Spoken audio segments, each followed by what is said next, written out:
Vinny, let's start with you. Tell folks what you've been up to these days. Well, I retired in 2016 in LA, so I had to make a big decision going back to Montreal or coming to Tampa. So I decided to come back here, a place I've obviously been here since I was 18 years old. So love it in Tampa, and now I have 3 beautiful children, 11, 10, and 8. So I'm pretty busy with them, coaching hockey and caddying for them in golf. So I'm pretty busy with them. Pretty much the equipment manager there for them. Steve, we know what you have been up to, being part of back-to-back Stanley Cup wins. You know, some people work their entire lives, right? You just want to win one, and now you guys, you've gotten a little greedy there. You've done it twice, which nobody here has any problem with that. What has this incredible run been like from your standpoint? Well, as I like to say to our team, it's been the best of times and the worst of times, which is Mark Twain. I didn't really say it. You know, you think about what we've gone through the last 2 years, not only as an organization, but an entire community. It's been the best of times and the worst of times. And when I think back to, you know, when we won that first Stanley Cup, and, you know, like Vinny, I'm from Canada too, and you grow up on a pond wanting to win a Stanley Cup in front of a whole crowd. The first cup I won, I was sitting on my couch with my dog by myself, watching our hockey team play Dallas in Edmonton in an empty arena. So it wasn't exactly like we thought, but it was an incredible moment to win the cup. You know, there's a lot of challenges that's gone on since then to get our buildings back open. I know more about HVAC than I really should these days. And putting plexiglass up all over the place in the building. But really, we haven't gone through the challenges that this community have gone through. We've won back-to-back Stanley Cup champions, and I think what's really been important is that we've won back-to-back Stanley Cups. The Bucks have won the Super Bowl. USF's won a bunch of championships. The Rays and the Rowdies have gone to the finals. We've galvanized the community. We've brought people together, and we've united people, and that's what sports and entertainment does. You unite people, and during these times, it's been an incredible run for this community, and it's pulled everyone together.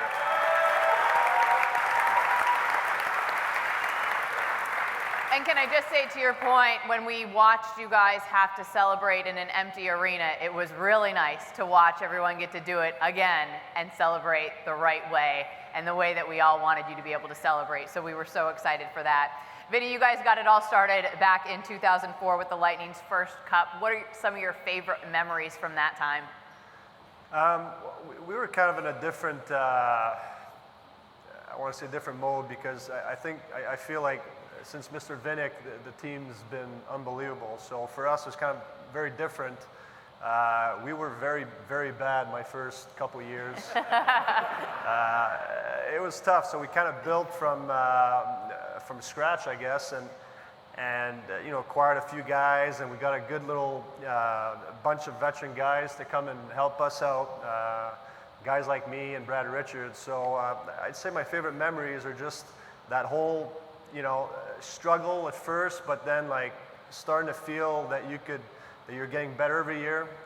And then obviously in 04 winning the cup was pretty incredible. So it's a long time ago, but every time I see that cup, it just brings back a lot of good memories. Winning the cup is always incredible, but were you just a little bit jealous that when you guys celebrated, it wasn't with a boat parade?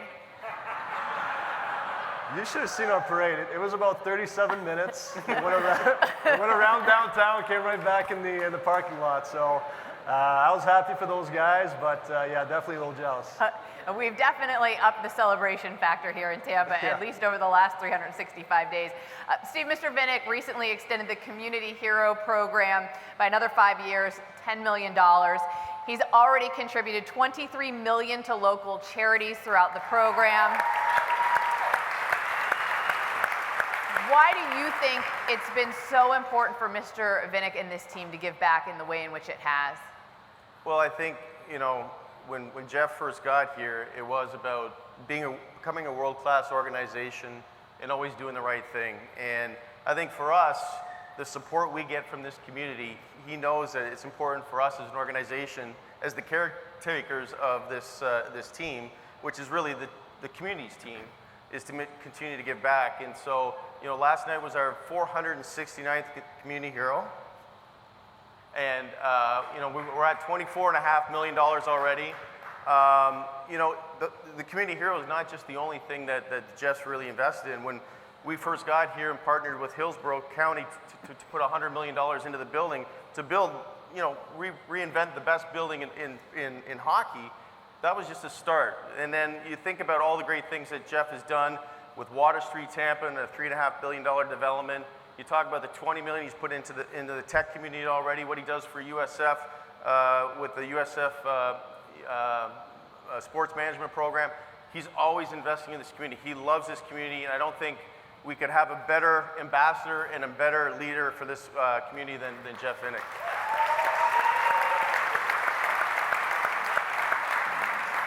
Well said, and I think this will give us some really good perspective. Now, both you guys are from way up north, according to us Floridians. So, Vinny, you have witnessed firsthand the evolution of Tampa Bay as a hockey community. And if you go back a couple decades, nobody here would have thought of it that way. What has that been like from your perspective, watching a bunch of Floridians go crazy for hockey? It's been great because, like I said before, '98 was, you win a few games, you can kind of see more people at the game. There'd be maybe 13, 14,000. You'd lose 8 in a row, there'd be 8,000. You could kind of see. The fans were always awesome, but it really feels like since Mr. Vincent took over in 2010, the fan base just grew and grew and grew every year.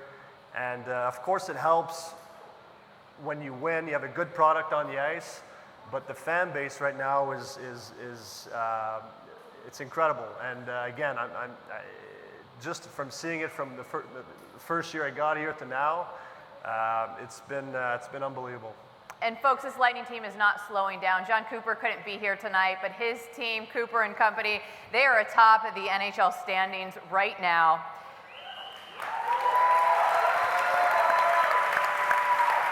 So, Steve, perhaps this is a bit of a rhetorical, but why should Bolts fans be excited about where this team can go the rest of the season?